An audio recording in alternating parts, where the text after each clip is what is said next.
That helicopter had 48 bullet holes in it. I have for you a special gift that I brought today. This has my favorite saying of all time on here.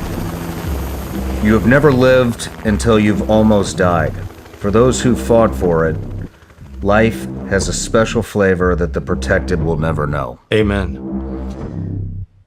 That quote was written on the wall when I got to Afghanistan.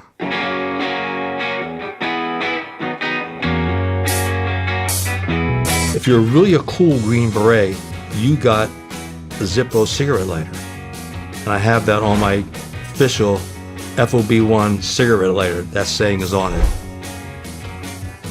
So you wanted to go to Vietnam?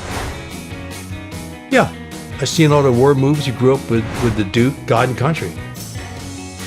Tonight I want to talk to you on a subject of deep concern to all Americans and to many people in all parts of the world, the war in Vietnam. A good president. And if he's saying we've got the domino theory that were of great concern to us, well, we all believe him. I believe that one of the reasons for the deep division about Vietnam is that many Americans have lost confidence in what their government has told them about our policy.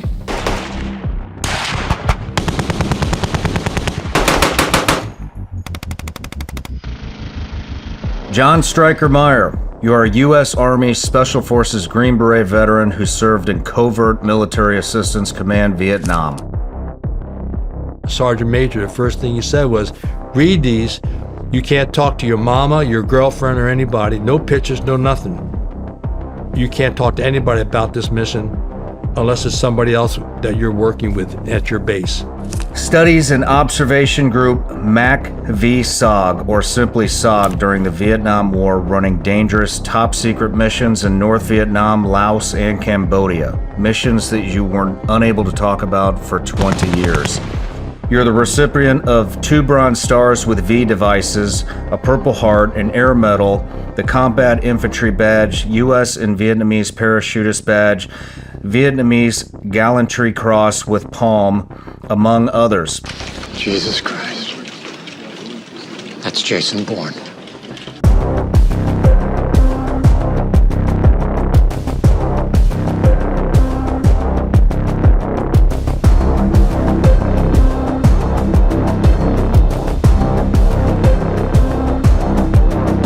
So when he was pulling his gun up, his car 15, the round went across and took 3 layers of skin off. Wow. Yeah, you talk about divine intervention.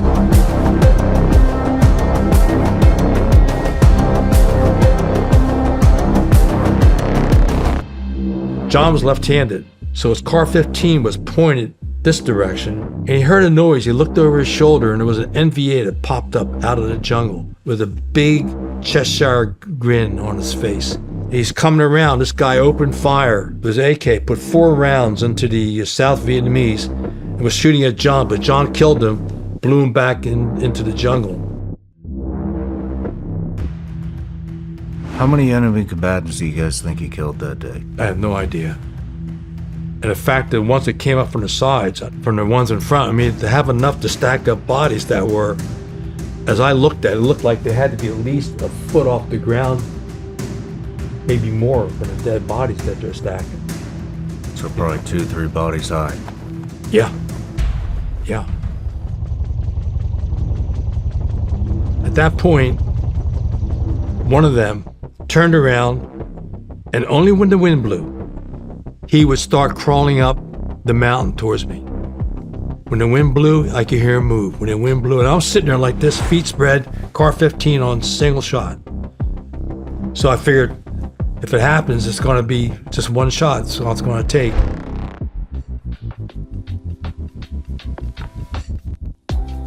As I walked back to my room, I hear this little cheap transistor radio playing Silent Night. I go, son of a bitch, it's Christmas. And then I thought, you know, this is fucking crazy. I don't think I'm gonna see my birthday. We keep having missions like this.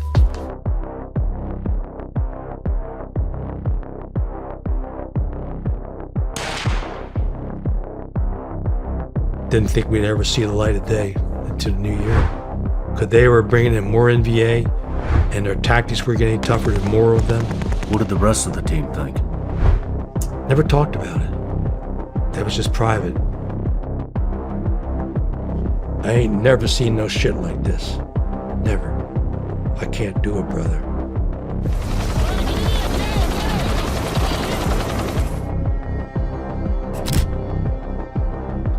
I don't want you to feel like I'm letting you down. I said, no. So I'm glad you told me. Well, that day you were there with me, our team, and you were part of us against them. You can always tell your grandchildren that you and me and Don and the team, we stood up against the communists. Did you ever get shot over there?